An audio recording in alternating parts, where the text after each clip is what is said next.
भील समुदाय त्रेता युग से पूर्व का इतिहास जहाँ तक मैंने पढ़ा है, उसके पहले का इतिहास है। मैं खुद लेक्चरार हूँ, तो मैंने कविताओं में ये पढ़ा है कि जब शिव भगवान बारात गए थे तब हिरनियाँ वनस्पतियों से तैयार होकर के बाहर गए थे। तो स्वाभाविक है कि भील का जो साम्राज्य रहा है या भील का जो अस्तित्व रहा है वो अति प्राचीन है। और स्त्रियों के बारे में मैं कहूँ तो भील स्त्रियों की दुनिया अंधेरी दुनिया कहा गया है, लेकिन कमजोर नहीं है। भील स्त्रियाँ अंधेरे में रह करके भी वो फैलाती है, वो बहुत शक्तिशाली है। हर परिस्थितियों से लड़ करके भी आगे आती है। ऐसा इतिहास में भी, जैसे कि हमारी जोधा अवंतीबाई जो भी थी, और जोधा झलकारी बाई, और जोधा हमारी कालीबाई, जिनको की राजस्थान की कालीबाई है, जिनको कि अंग्रेजों ने पढ़ाई लिखाई करने से मना करते थे, तो वो तो नहीं जाते थे, लेकिन दूसरे जाते थे तो उनके गुरुजी को गाड़ी के पीछे घसीट कर ले जा रहे थे। उस समय उन्होंने उनके गुरुजी को बचाने के लिए अपनी जान बलिदान कर दी। ऐसी हमारी पूर्व गाथाएं हैं स्त्रियों की, तो शौर्यता और वीरता से भरी हुई है। के बावजूद भी चूंकि भील समुदाय में पितृसत्तात्मक, हालांकि आदिवासियों में मातृसत्तात्मक सत्ता होती है, लेकिन भील कम्युनिटी में पितृसत्तात्मक है। वहाँ आज भी महिलाएं पहले अपने पिता के अंदर रहती है, फिर पति के, फिर बेटे के अंदर रह करके और अपना जीवन यापन करती है। वो स्वतंत्र रूप से निर्णय नहीं ले सकती है।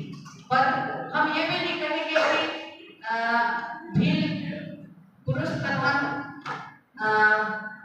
स्वामित्व ने उनको पीछे किया, उनको भी बराबरी से लिया है। कभी तो हम आज माता स्वरूप में माता जगमाल को पूजते हैं, माता काली को पूजते हैं, सिंगी देवी को पूजते हैं, यानी देवी माना है इसमें। तो हम इतना नहीं कहेंगे बिल्कुल अंधेरे में है, फिर भी जमाने को लेकर हम देखेंगे तो जरूर बिल्लियां आज अंधेरे में ही जी रही है। आज वो आगे उतनी ज्यादा नहीं है, तो यदि हम अंधेरे में देखें तो केवल जैसे मैं झाबुआ जिले से आई हूँ, तो मेरे डिस्ट्रिक्ट में 92% आदिवासी, अब 92% आदिवासियों में से आधी जो महिलाएं हैं, तो वो महिलाएं 50% में से केवल 10% शिक्षित है, और 40% आज भी ग्रामीण क्षेत्र में उन्हें कुछ भी नहीं पता। वो अभी मैं मेरे अनुभव से बताऊं, मेरी बहू जो पोस्ट ग्रेजुएशन की हुई है, लेकिन अभी तक ट्रेन में नहीं बैठी। हाँ, वो ट्रेन में नहीं बैठी है। ट्रेन उनके पेयर से 20 किलोमीटर, फिर भी वो अभी ट्रेन में नहीं बैठी है। तो आप बताइए कितनी अंधेरी दुनिया है। उसी से अनुमान लगाओ कि कितनी 50% महिलाएं अभी तक अंधेरी दुनिया में जी रही है। उसका कारण यह है कि चूंकि भील स्वाभिमान होते हैं, तो वो कब किसी के भी अंडर में रहे नहीं, जंगल में रहे, तो जंगल की आबोहवा में रच बस गए, अभावों में जीना उन्होंने सीख लिया, और वो बाहर आने में कतराते थे और अपनी दुनिया में मस्त रहते थे, इसलिए वो रहते थे।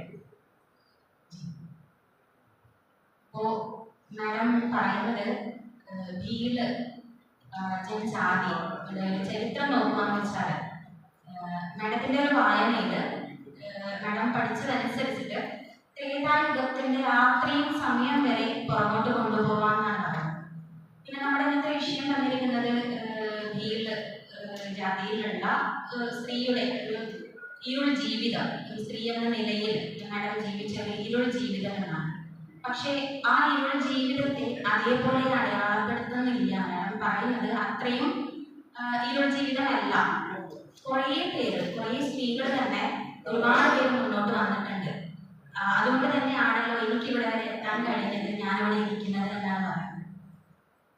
പിന്നെ എല്ലാ സമുദായത്തിലുള്ളതുപോലെ തന്നെ ചില സ്ത്രീകൾ സാധാരണ നമ്മൾ പറയുന്ന ഇതേ പാട്രിയാർക്കി നമ്മുടെ ഭാരതീയ സംസ്കാരത്തിൽ, ഭാരതീയ പാരമ്പര്യത്തിലുള്ളതുപോലെ തന്നെ പാട്രിയാർക്കൽ സൊസൈറ്റി അതേപോലെ തന്നെയാണ് അവിടെയും ഉള്ളത്. എന്നാൽ പോലും പൂർണ്ണമായിട്ടൊരു അടിച്ചമർത്തൽ, സ്ത്രീകളെ അടിച്ചമർത്തുന്ന ഒരു രീതി അവിടെ ഇല്ല. ഒന്നിച്ച് പോവുക, മുന്നോട്ടേക്ക് പോവുക എന്നുള്ളതാണ്. എന്നാലും ഇതിൽ നിന്ന് മാറി അവരുടെ ആ സമുദായത്തിൽ തന്നെ ഉള്ളിൽ തന്നെ ഇരിക്കാൻ ആഗ്രഹിക്കുന്നവരും ഉണ്ട്. സ്ത്രീകളായാലും അങ്ങനെ ഇരിക്കുന്നവരും ഉണ്ട്. അവരെയൊക്കെ മുന്നോട്ട് കൊണ്ടുവരാനുള്ള ശ്രമമൊക്കെയാണ് അവർ നടത്തിക്കൊണ്ടിരിക്കുന്നത്. तो हम आगे अगले सवाल की ओर जाएंगे मैम। आपको क्या लगता है कि पितृसत्तात्मक समाज भी महिलाओं के जीवन को कैसे प्रभावित किया है? मुझे लग रहा है इसका पूरा तो आपने बता दी है, और कुछ जोड़ना चाहेंगे तो जोड़ दीजिए। हाँ, पितृसत्तात्मक में ये है कि बेटी अपनी मर्जी से भी कम्युनिटी की बात करेंगे तो पिता, बहुत सारे पिता तो नहीं, पर 100 में से 75 पिता बेटी का दहेज देते हैं, और दहेज लेने से बेटी का जीवन नर्क होता है। और इतनी समझदारी भी नहीं है कि वो कर्ज में डूब जाते हैं ना, तो उस कर्ज को उतारने में वो मजदूर बन जाए। तो मेरा ये कहना है कि हम लोग जो अब बाहर आए हैं, हमारे संगठन भी बने हैं, अभी इस वर्ष तो हमारे झाबुआ जिले में लड़की की शादी होती तो उसका दहेज 5 लाख रुपए लेते। तो 5 लाख में से ये मैंने चांदी पहन रखी है, इससे भी ज्यादा चांदी उनको वापस रिटर्न कर देते हैं बेटी को। फिर भी 5 लाख रुपए बहुत होते हैं, और उसका जीवन कर्ज उतारने में चला जाता है। लेकिन मैं यहाँ बहुत पॉजिटिव बात कर रही हूँ। हमारे जिले में परिवर्तन शिक्षित संगठन द्वारा हुआ है, और आदिवासी सम्मेलनों के द्वारा बड़े वक्तव्य होने लगे और बड़े सम्मेलन होने लगे। सबको हमने शामिल किया और बताया कि आप खुद ही महसूस करो कि हम इतने सालों से दहेज दे रहे, तो हमने कितनी झोपड़ियों को महल बनाया हम, और उल्टे हमारी झोपड़ियों को बंद करके बाहर फैलाए। ये बातें हमने समझा के और उनको दहेज कम कर दिया। आपको बिल्कुल दहेज 1.5 लाख कर दिया है, वो केवल शादी के जो रस्में निभाने के लिए ही रखा है। और ये ज्यादा चांदी पे ज्यादा वो बड़ा खर्चा ये आप मत करो, सादा सिंपल जो कुछ भी करना है सादा सिंपल। लेकिन मैं आपको बताती हूँ कि 1985 में मेरी शादी हुई। उस समय मेरे पिताजी ने 1 रुपया नहीं लिया। मेरे पिताजी भगत थे, भगत भी का मतलब होता है कि वो भजन भाव करना है, और थोड़ा सा इसकी ओर चले गए थे, ईश्वर की ओर। तो उनमें समझ विकसित होगी, तो उन्होंने बोला कि बेटी का दहेज लेकर के क्या। उस समय 900 रुपए दहेज चल रहा है 1985 में, केवल 900। लेकिन जैसे जैसे चांदी का भाव बढ़ता गया और जो वस्तुएं महंगी होती गई, खान-पान महंगा होता गया, कपड़े लत्ते ज्यादा बढ़ते गए। पहले हम एक ड्रेस में 1 साल निकालते थे, और दीपावली से दीपावली खरीदते। अब अभी कम से कम ये जो घाघरे हैं वो 5 होने लगे। तो आप बताइए कि खर्चा बढ़ा है, तो खर्चा बढ़ा है तो एक दहेज भी बढ़ा है, ये बात हो गई। तो इसको हमने कम भी किया। जी गोरिया आपके इसमें शामिल किया जाता है? यस, मैं अपनी भगोरिया की गा देती हूँ।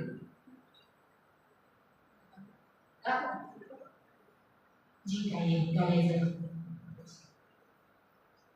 मारा आंगन में, मारा आंगन में आमली मोराई, मारा आंगन में आमली मोराई, ये तो कोयलड़ी कूके कू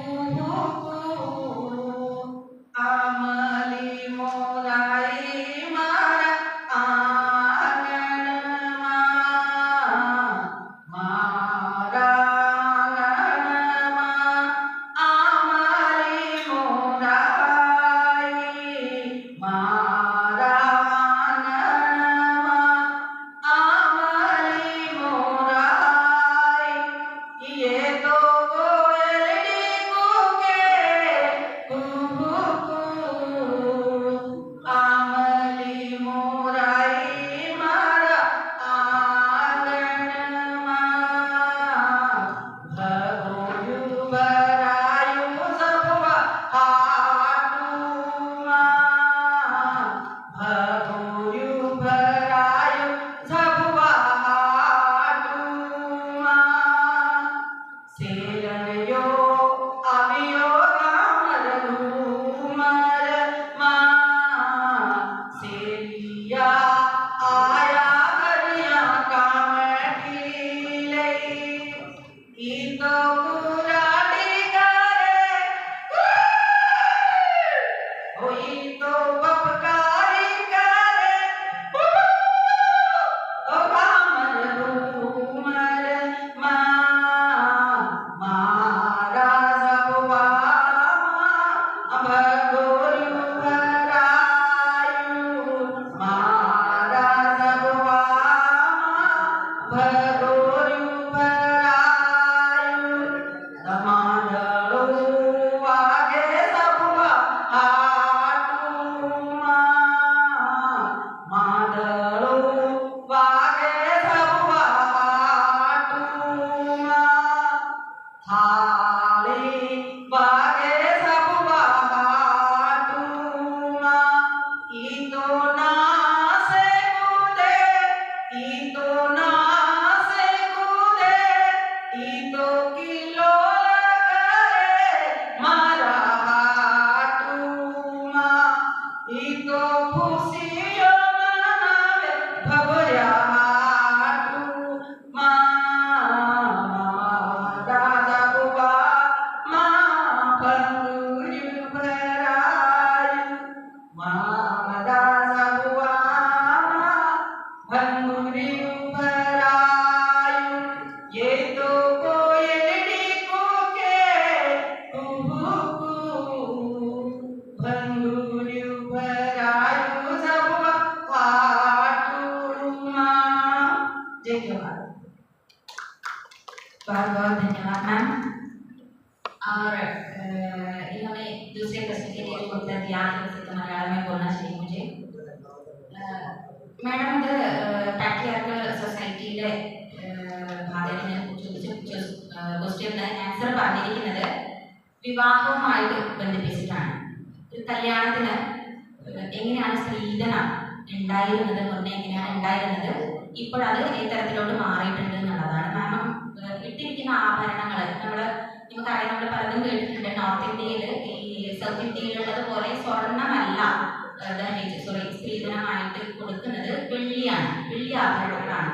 അപ്പൊ ഈ അണിഞ്ഞിരിക്കുന്നത് പോലെയുള്ള നിറയെ ആഭരണങ്ങൾ കൂടാതെ പണമായിട്ടും ഈ സ്ത്രീധനം കൊടുക്കുന്നുണ്ട് എന്നാണ് പറഞ്ഞത്. അപ്പൊ മാഡത്തിന്റെ മംഗള മാഡത്തിന്റെ വിവാഹത്തിന്റെ സമയത്ത് അത് വളരെ തുച്ഛമായിരുന്നു എന്ന് പറഞ്ഞാൽ നമ്മൾ ഇന്നത്തെ ഒരു സാഹചര്യത്തിൽ നിന്ന് നോക്കുമ്പോൾ നമുക്കത് തുച്ഛമായിട്ട് തോന്നാം. പക്ഷെ അന്നത്തെ പണത്തിന്റെ മൂല്യം അനുസരിച്ച് അതൊരു വലിയ തുക തന്നെയായിരുന്നു. അപ്പോൾ ഇപ്പോൾ 5 ലക്ഷം വരെ കൊടുക്കുന്നുണ്ട് എന്നാണ് മാഡം പറയുന്നത്.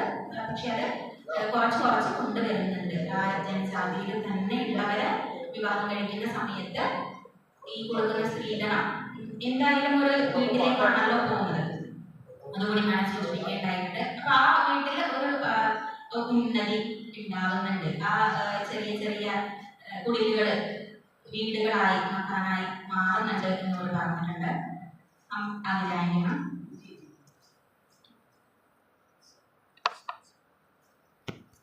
ये समुदाय में एक महिला के रूप में आपने इन सबसे महत्वपूर्ण चुनौतियों का सामना किया है। किन चुनौतियों को आपने सामने किया है? आपने पहले से कहा है आपने मैं यहाँ तक पहुँच चुकी हूँ ना, तो यहाँ तक पहुँचने के लिए किन किन चुनौतियों का सामना किया है? यदि मेरी व्यक्तिगत बात की जाए तो मैं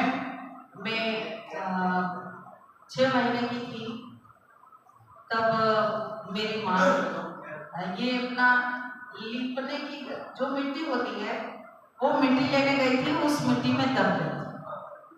हाँ जी, जो मिट्टी होती है उसमें दब गई थी। तो मुझे मेरी बुआ ले गई थी। मेरे फूफा जी थे, वो थोड़े जागरूक परिवार के थे और पहले जो मुखिया गांव का पटेल जो होता था, आजकल तो सरपंच 1-2 गांव के होते हैं, पहले 50 गांव का एक मुखिया होता। तो मेरे फूफा जी 50 गांव के पटेल थे, तो उनमें थोड़ी जागरूकता थी, तो उन्होंने मुझे पढ़ने के लिए भेजा। तो गांव वाले सब बोलते थे पढ़ा लिखा के क्या करोगे, है ना, ये तो लड़कियां पढ़ाई है, तो ये तो दूसरों का भला करेगी, तुम्हारा क्या भला। तो मेरे माता पिता और मेरे माता तो थी नहीं, मेरी बुआ और फुआ जी बोलते थे कि लड़कियों को पढ़ाओ और लड़कों को भी पढ़ाओ, है ना। तो उस जमाने में 1900 मतलब मुझे 1971 में भर्ती किया और 1971 में मैं भर्ती किया था। शिक्षा हमारे यहाँ बिल्कुल जीरो थी, ग्रामीण क्षेत्र की। तो उस समय कोई बेटी को पढ़ने के लिए नहीं भेजते थे, वो यही बोलते थे बेटी सूर्याने का मना हो, सूर्य के पढ़ाई घर से बिसाना भेज जाए, ऐसे भीली में बोलते हैं। हमारे भीली की भाषा में बोलते हैं कि बेटिया ने मुका मना हो, बेटियों पढ़ाई घर से ने क्या बिसाना भेज जाए ने अरे ते आपरा घेर रहे थे काम सीखे अने काम ऐसा। अच्छा, हिंदी में बोलिए ना। ये हिंदी में ये बोलते हैं कि लड़कियों को काम सिखाओ, लड़कियां काम सीखेगी तो पढ़ाई घर जाएगी तो काम करेगी, नहीं तो ससुराल वाले उसको ताने मारेंगे, तेरी माँ ने तेरे पिताजी ने क्या सिखाया, बस यहाँ तक ही सीखेगी। लेकिन तो मुझे भी ऐसा बोलते थे, लेकिन मैं एक साल मेरे फूफा जी के 5 बच्चे पढ़ रहे थे तो उनके साथ में चले गई। मैं एक बार भी फेल नहीं हुई, बढ़ती गई तो 10th तक आ गई। फिर 10th में मेरा रोका हो गया, मतलब मुझे रोक दिया कि बोले अब नहीं, अब लड़की 16 साल की हो गई है तो अब इसकी शादी करना जरूरी है, नहीं तो ये लेकर के भागना है नहीं, लड़का पसंद आता है तो उसके साथ चले। वो आप बता रहे थे भगोरिया में भाग जाते, नहीं भागते। वो तो एक हमारा होली का बहुत बड़ा त्योहार होता है, त्योहार हाट होता है, तो सारे लोग जो साल भर इधर उधर पलायन में रहते हैं या काम में रहते हैं, वो ये होली का बड़ा त्योहार होने के कारण सब सामूहिक रूप से उस भगोरिया हाट में नाचते गाते हैं। ऐसे ये जो खूब प्रचार कर रखा है कि भील लोग आदिवासी लोग भगोरिया हाट में आते हैं और एक दूसरे के गाल में गुलाल लगा करके और फिर उनको पसंद आ जाता तो वो भाग जाते, नहीं भागते हैं वो, ऐसा नहीं है, वो उनका हाट है बहुत बड़ा। मतलब त्योहार ही आ गए। इसी तो मुझे मेरी बारी आई तो मेरी बहुत दुख भरी कहानी है कि मैं कैसे आगे बढ़ी। बहुत अवरोध आए, मुझे 10वीं से रोकना चाहा, तो मैंने ये सीधा जवाब दिया कि लड़का भगा ले जाएगा, मैं जाऊंगी तो ही वो मुझे ले जाएगा, है ना। तो हमारे इसमें रिवाज है कि जो पसंद आ गई है तो उसको कंधे पे बिठा के 5 जने लेके चले जाओ। पसंद लड़की आ गई तो उसको कंधे पे बिठा के 5 जने ले जाओ। वो पहले थी, यानी 20 साल पहले की प्रथा है। अब ऐसा नहीं करते हैं। तो मेरे समय पे ऐसा ही था कि तुमको कोई बिठा के ले चला जाएगा, पर मैं ये बोलती थी कि मैं जब तक नहीं चल के जाऊंगी वहां तक, तब तक कौन ले जाएगा मुझे। तो फिर शादी हुई। अब शादी भी ऐसी जगह हुई कि पुरुष प्रधान सत्ता तो है। अब वो सब संयुक्त परिवार में रहते हुए मैंने सर्विस की, और रात को हमारे पतिदेव सो जाते थे तब मैं लेकर का मैं मास्टर ट्रेनर्स रही हूँ सर्जन। तो मास्टर ट्रेनर्स तो मैं आपको हकीकत बताती हूँ और दुनिया के सामने मेरी बात जाएगी। और एक बार मैंने ट्रेनिंग दे रही थी और ट्रेनिंग में मैंने बहुत अच्छा गाना गाया। तो कोई टीचर्स थे बाहर, बोले यार ये किसकी मिसेस है, तो योग से हमारा ही सर थे। तो बोले पता नहीं, मैं मुझे भी ये किनकी मिसेस है।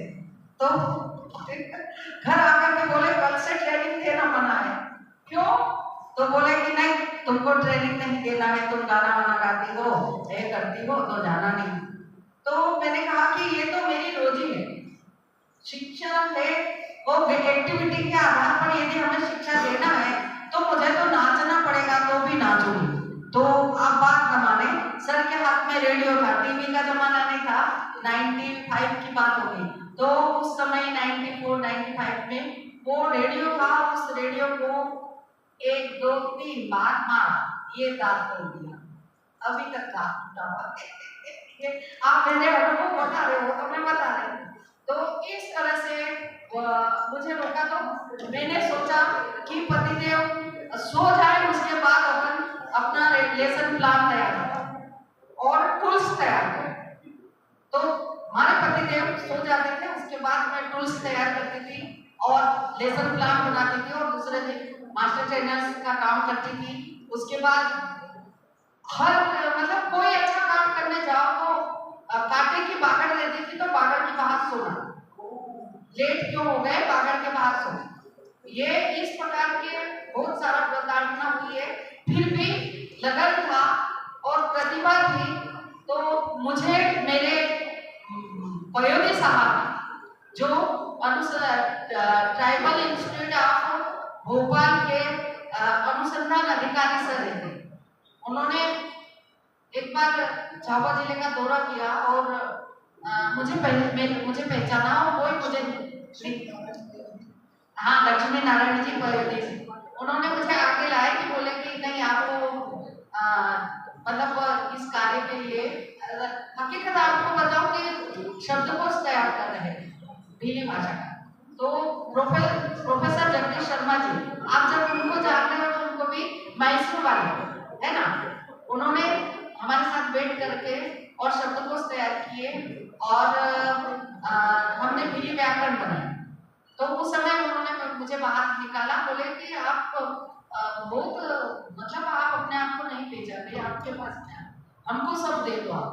तो मैंने फिर 2006 से सतत में बाहर आई और हर TRI का मैं जो वर्कशॉप में गए वहाँ मैं गई हूँ, मैंने सब काम किए हैं, जिले में भी सब काम किए हैं। बस आता जाता है, कभी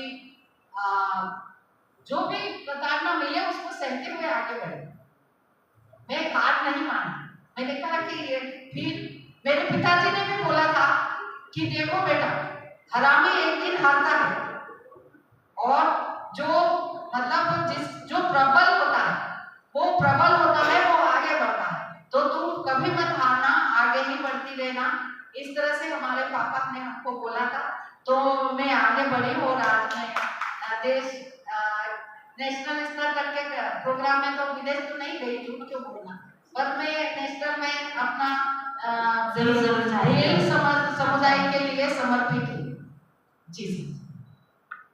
അവരെ ജീവിതത്തിൽ അനുഭവിച്ച കുറച്ച് കാര്യങ്ങളാണ് നമ്മുടെ മുന്നിൽ പറഞ്ഞിട്ടുള്ളത്. പഠിക്കാൻ വേണ്ടി എന്തൊക്കെ കഷ്ടപ്പാടുകൾ അനുഭവിച്ചിട്ടുണ്ട് എന്നുള്ളത്. ഒരു സ്ത്രീ എന്ന നിലയിൽ നമുക്കറിയാം, നമ്മൾ ഇന്ന് എന്താണ് ഈ പറയുന്ന സൊസൈറ്റി വരെ പെൺകുട്ടികൾ ഒരു പ്രായം വരെ പഠിച്ചാൽ മതി. നമ്മൾ കേരളത്തിനെ മാറ്റി നിർത്തിക്കൊണ്ട് ആലോചിക്കുന്ന സമയത്ത് നമുക്കത് മനസ്സിലാവും. നോർത്ത് ഇന്ത്യയിലെ പല ഗ്രാമങ്ങളിലും നഗരപ്രദേശങ്ങളിൽ പോലും വേണമെങ്കിൽ ഇത്തരത്തിൽ കാണാം. പെൺകുട്ടികൾ ഒരു കൃത്യമായ ഒരു വിദ്യാഭ്യാസം അവർക്ക് കൊടുക്കുന്നില്ല. അതിന് കാരണമായിട്ട് പറയുന്നത് പഠിച്ചിട്ട് വലിയ കാര്യമൊന്നുമില്ല, എന്തായാലും മറ്റൊരു അടുക്കളയിൽ പോകാനുള്ളതാണ്, ഇനി മറ്റൊരാണിൻ്റെ അധീനതയിൽ എത്താനുള്ളതാണ്, കല്യാണം കഴിച്ച് പോകാനുള്ളതാണ്, മറ്റൊരു വീടിനെ നയിക്കാനുള്ളതാണ്, അതിന് വലിയ വിദ്യാഭ്യാസത്തിൻ്റെ ആവശ്യമൊന്നുമില്ല. പക്ഷേ അവരെ 10ാം ക്ലാസ് വരെ എങ്ങനെയെങ്കിലും നിർബന്ധ ബുദ്ധിയോടെ അവർ പഠിക്കുകയും 10ാം ക്ലാസ് എത്തിയപ്പോൾ അവിടെ ഒരു തടഞ്ഞു വെക്കൽ വീണ്ടും ഉണ്ടാവുകയും ചെയ്തു. പിന്നെയും സ്വന്തം ആത്മബലത്താലാണ് അവർ പഠനം മുന്നോട്ടേക്ക് കൊണ്ടുപോയിട്ടുള്ളത്, ഇവിടെ വരെ എത്തിയിട്ടുള്ളത്. അതിനിടയിൽ B.Ed ചെയ്യുന്ന സമയത്താണ് അവർ സ്വന്തം അനുഭവം പറഞ്ഞത്, വീട്ടിലുണ്ടായ ഒരു അനുഭവം പറയുന്നത്. അവിടെ ട്രെയിനിങ് നടന്നുകൊണ്ടിരിക്കുന്ന സമയത്ത് നമുക്കറിയാം, B.Ed ഒക്കെ ചെയ്യുന്നവർക്ക് കൃത്യമായിട്ട് അറിയാം, അത് കുറേ ആക്ടിവിറ്റീസ് ചെയ്യാനുണ്ടാവും. അത്തരത്തിൽ സ്റ്റേജിൽ ഒരു പാട്ട് പാടുകയും അത് വളരെയേറെ ശ്രദ്ധിക്കപ്പെടുകയും ഇത് ആരുടെ ഭാര്യയാണ് എന്നുള്ളൊരു ചോദ്യം ഉണ്ടാവുകയും, അങ്ങനെയാണല്ലോ ഒരു സ്ത്രീക്ക് സ്വന്തമായ വ്യക്തിത്വം ഇല്ല, അവൾ ആരുടെയോ ഭാര്യയാണ്, അവൾ ആരുടെയോ മകളാണ്, അവൾ ആരുടെയോ അനിയത്തിയാണ് എന്നുള്ള തരത്തിലാണ് നമ്മുടെ സമൂഹം അന്വേഷിക്കുന്നത്. അപ്പൊ അതേ തരത്തിൽ അന്വേഷിക്കുകയും ഇത് ആരുടെ ഭാര്യയാണെന്ന ചോദ്യം ഉയരുകയും ഈ ഒരു വാർത്ത അതേപോലെ തന്നെ ഭർത്താവിൻ്റെ അടുത്ത് എത്തുകയും ചെയ്യുന്നു. അപ്പോൾ വീട്ടിൽ കിട്ടിയ ഒരു പ്രതികരണം, അവിടെ കിട്ടിയ ഒരു പ്രോത്സാഹനമല്ല വീട്ടിൽ നിന്ന് ലഭിച്ചത്, നീ നാളെ മുതൽ പഠിക്കാൻ പോവണ്ട എന്നാണ് പറയുന്നത് ഭർത്താവ്. അപ്പൊ അതിന് എതിരെ അല്ല, എനിക്ക് പോകണം എന്ന് പറയുന്ന സമയത്താണ് അവർ പറഞ്ഞത്, വീട്ടിൽ അപ്പോൾ TV ഉണ്ടായിരുന്നില്ല. 1995, 94, 95 നടന്ന സംഭവമാണ്. അപ്പൊ വീട്ടിൽ ഉണ്ടായിരുന്നത് ഒരു റേഡിയോ ആണ്. അത് ഹസ്ബൻഡിന്റെ കയ്യിൽ തടയുകയും അതുകൊണ്ട് 3 തവണ മുഖത്ത് അടിച്ചു എന്നാണ് പറയുന്നത്. അതിന് തെളിവായിട്ട് അവരിപ്പോഴും കാണിക്കുന്നത് അവരുടെ പല്ലാണ്. ഇപ്പോഴും അതിങ്ങനെ നിറം മാറി ഭംഗിയായി കിടക്കുകയാണ്. അപ്പൊ അത്തരത്തിലുള്ള അനുഭവങ്ങളിലൂടെയൊക്കെയാണ് ഇവര് ഇന്ന് നമുക്ക് മുന്നിൽ ഇരിക്കുന്നത്.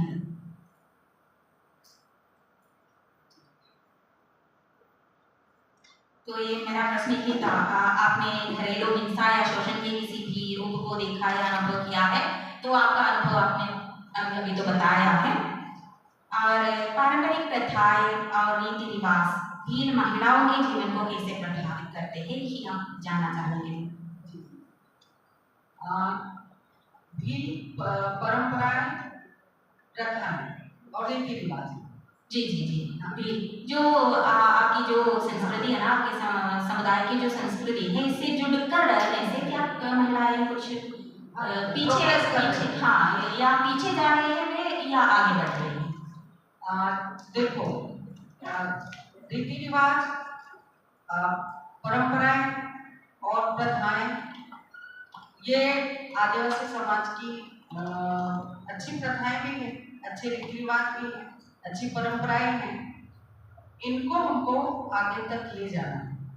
उसका कारण ये है कि यदि हम छोड़ देंगे तो हमारा कोई अस्तित्व नहीं रहेगा। जैसे कि मैं आपको अनुभव बता रही हूँ कि हमारे जमाने में सब ऐसा बोला कि पढ़ो पढ़ो पढ़ो, आप लोग बहुत पिछड़े हुए हो, आप लोगों का बहुत मतलब सुधरते नहीं हो, सुधरो, देश के साथ चलो। तो 20 से 30 साल बहुत आदिवासियों ने संघर्ष करके आगे बढ़े और आगे बढ़ करके और कदम से कदम मिलाने की कोशिश की है। तो वो देखा जमाने के साथ में चल रहे हैं, तो वो जंगली और जाति से अलग हटे ही नहीं। वो बोले कि तुम लोग जंगली हो, जातिवाद करने लगे हैं ज्यादा और केवल अपने स्वार्थ पूर्ति किसी से यदि शादी हो गई तो केवल एक व्यक्ति को वो स्वीकार करते हैं, बाकी समाज से वो हिंसा और घृणा, है ना, इन दृष्टि से देखो। तो हमको समझ में आया, पढ़े लिखे को जो बड़े बड़े अधिकारी बन रहे थे उनको भुक्त भोगी हैं वो, तो वो वापिस रिटर्न हुए कि अरे हम इनके कदम से कदम मिलने के लिए आगे आए थे और हमको तो ये स्वार्थ पूर्ति यूज कर रहे। उसके बाद हमारा मतलब इनके साथ जुड़ने के कारण हमारा अस्तित्व खत्म हो रहा है, क्योंकि देखो रोटी व्यवहार बेटी व्यवहार तो हो नहीं रहा है ना। केवल वोटिंग के समय और कोई माजमा खड़ा करना हो तब भीड़ इकट्ठी करने के लिए, और ऐसे हम आदिवासियों का प्रयोग करते हैं, है ना। जो मतलब शहर कस्बे सिटी ये सब अंदर थे और जो बागड़ थी वो आदिवासी लोग थे। तो जितने भी बाहर से आक्रमण हुए तो किसने झेले? आदिवासियों ने पहले झेले, फिर भी उनको दूर करते गए, वो सुरक्षित रहते थे, वो कवच बने, फिर भी उनकी महत्ता को नहीं पहचाना। तो उस महत्ता को नहीं पहचानने के कारण और साथ में नहीं लेने के कारण अभी तो और हालत बिगड़ गई है। अभी तो सुधरने ही नहीं देना चाहते, आरक्षण खत्म कर रहे। अरे जो पुराने जहां से जैसे कि आज भी राबड़ी खा करके बच्चा पढ़ने के लिए आता है और वो किस हालत में सोता उठता बैठता, आज बिल्कुल वीआईपी कक्ष में बैठे हुए के साथ में उसका वो किया जा रहा है, उसको परिष्कृत किया जा रहा है, तो कहाँ से हो पाएगा? तो ये भी कारण है कि अस्तित्व हमारा अस्तित्व खो न जाए, इसलिए हम हमारी अच्छी अच्छी परंपराएं रीति रिवाज को बना के रखेंगे और हमको लेकर के चलेंगे। मतलब हम ऐसी योजनाएं बनेगी तो जरूर हम लोग अच्छी योजनाओं के साथ में चलेंगे और चलना भी चाहिए। उसी से विकास है और वही परिवर्तन भी विकास का एक सशक्त माध्यम है। तो शिक्षा के लिए हम आगे आ रहे हैं और शिक्षित जो हो गए हैं वो संगठित होकर के और पिछड़े और अशिक्षित लोगों को आगे बढ़ाने का प्रयास हम लोग कर रहे हैं। മേഡം പറയുന്നത് വിദ്യാഭ്യാസം തന്നെയാണ് ഒരു സമുദായത്തിനെ മുന്നോട്ടേക്ക് നടത്താനുള്ള ഏറ്റവും നല്ല മാർഗം എന്നാണ്. അതിന് ഉദാഹരണമായിട്ട് നമുക്ക് മാഡത്തിൻ്റെ ജീവിതം തന്നെ എടുക്കാം. മാത്രമല്ല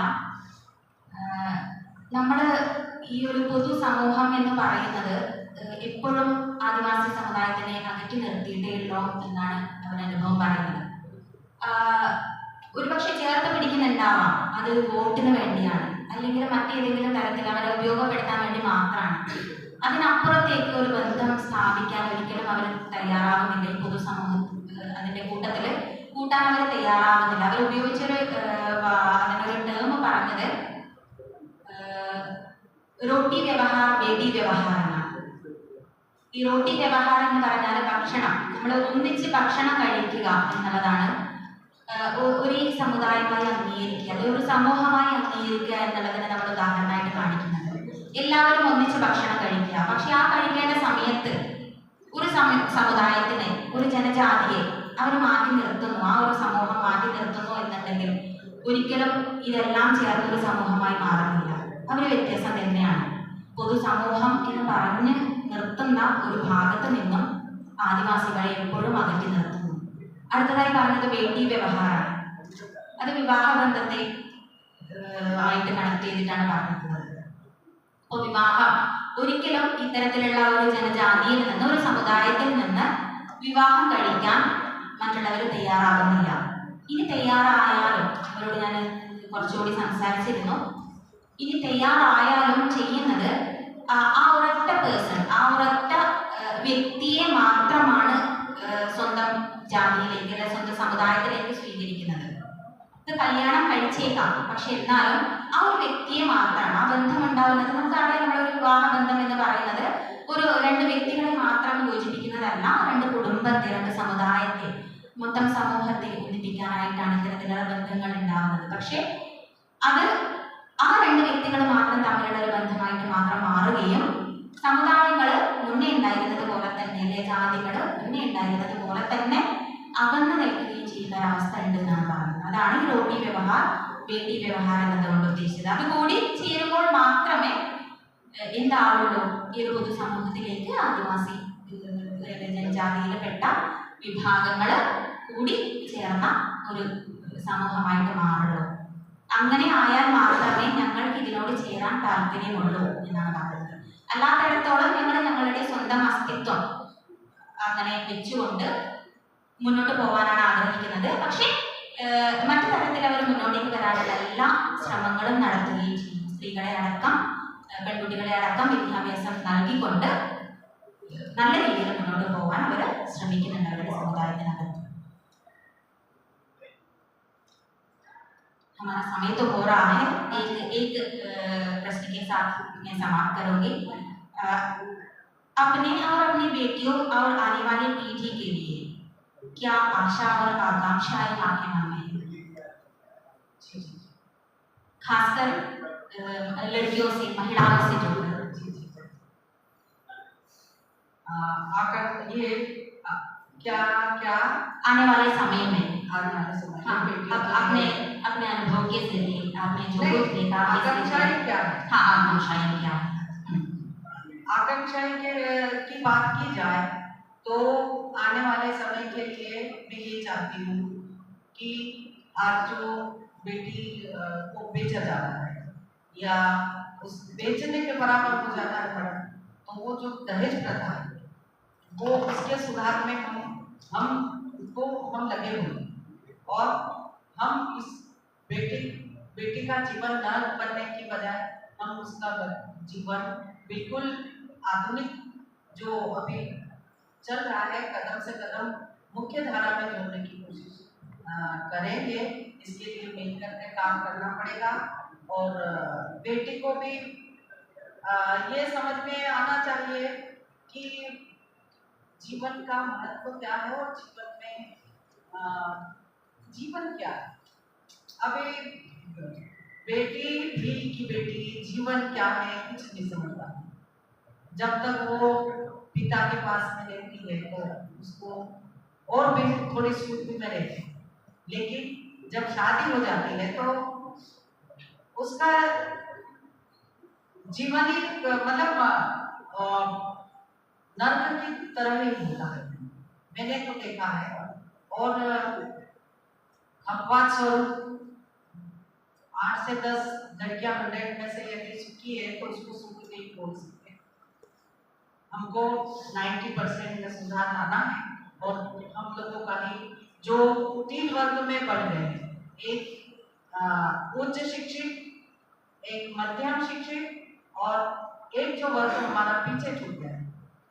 तो जो उच्च शिक्षित जो अधिकारी बन गए थे हमारे ट्राइब्स, तो उनको अब समझ में आया तो वो हमसे जोड़ रहे हैं मध्यम शिक्षित से, और हम मध्यम और उच्च शिक्षित यानी अधिकारी वर्ग और कर्मचारी वर्ग और जो पढ़े लिखे नव युवा वो सब मिल करके और हम लोग ये प्रयास कर रहे हैं कि जो पिछड़ गए हैं और जो पिछड़ेपन के कारण मतलब ना असमझ के कारण, मतलब ये हमारी परंपरा है, ये तो हमारा रीति रिवाज है, ऐसा करना है, तो उसमें जो कुप्रथाएं कुरीति रिवाज ये चीजें हैं इसको हम समझा रहे हैं और वो चीज 8 से 10 साल में बाहर हुई है और समझने लगे हैं और बच्चियां भी।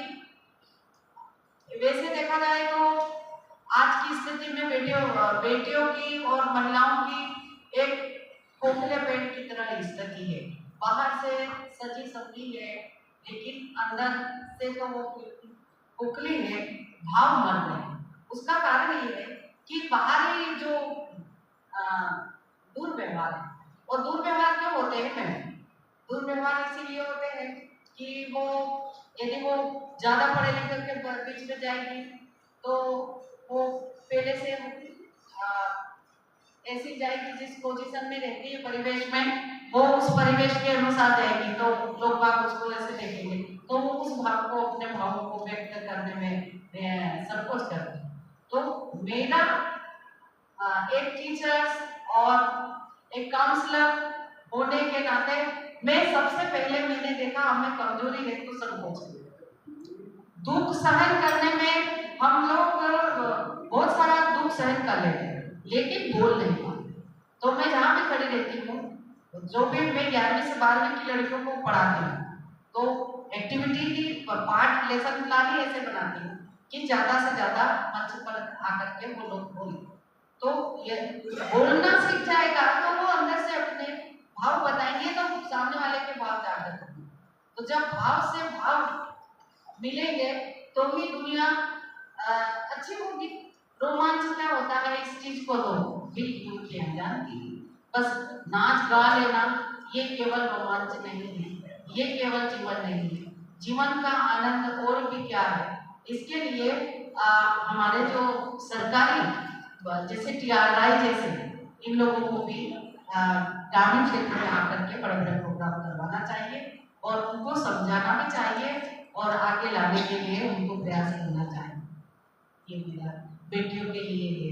हालांकि बेटियां आ रही हैं, संघर्ष चुनौतियों से संघर्ष करके और आगे बढ़ रही है, लेकिन एक खुद समाज वो में खुशहाली आ जाए वो बात अलग है, और एक दूसरे थोड़े दिन के लिए आते हैं वो कुछ कर जाते हैं। तुमको खुश रहना है तो रहे, तो कैसे रहे? अंदर से तो पूरा पेड़ खोखला ही है, ऊपर से सड़ने संवरने से क्या सेंस है ये चीज। तो बेटियों के लिए हमको काम करना है भी। बेटियां दुखी हैं जी, इसके लिए मैं एक दुख भरा गाना गाती हूँ जी सर। सांसा बावलिया ने सांसा के जड़िया ए मादगा में मने दे दी हो सांसा बावलिया ने सांसा बावलिया ए मादगा में मने दे दी हो बापो मारो रूपिया नो लोभी माता हमारी ए मादगा में मने दे दी हो ओढ़वा सितरानी मले पेरवा घगरी मले ए मादगा में मने दे दी हो